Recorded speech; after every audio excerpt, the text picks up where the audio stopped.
In today's video, I'm going to teach you how to add a guest to a Slack channel.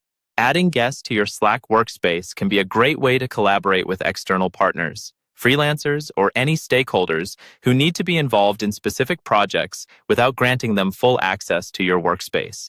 Let's dive in and walk through this process step by step for a seamless and efficient collaboration experience. First, to initiate the process, you need to open your Slack workspace. Make sure you are logged into your account with the necessary administrative permissions. It's important to note that only those with requisite permissions can add guests to channels, so ensure you have these before proceeding. Once you're in your workspace, click on the workspace name located in the top left corner. By doing so, a drop-down menu will appear. From this menu, you need to select Invite People.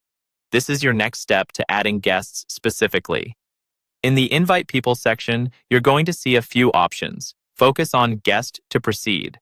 Slack allows for different permissions based on guest roles, such as multi-channel guests or single-channel guests.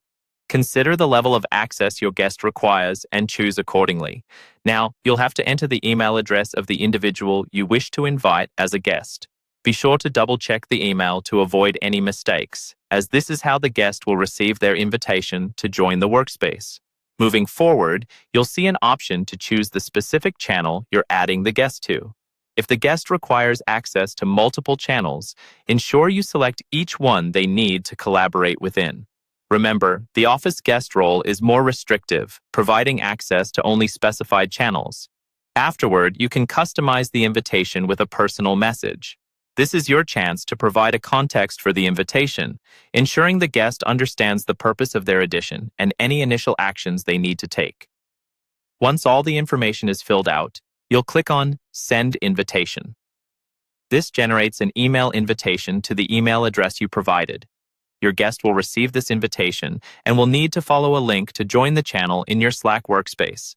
After the guest has accepted their invitation, it's good practice to confirm their successful addition to the channel. You may want to send a welcome message or brief instructions on how to proceed with collaborative tasks. This not only provides a warm welcome, but also sets clear expectations for participation. And that's it. You've successfully added a guest to your Slack channel. By following these easy steps, you ensure robust communication and collaboration with your team and guests, making Slack an even more powerful tool for teamwork. If you encounter any issues, remember to revisit each step or consult Slack's Help Center for further assistance.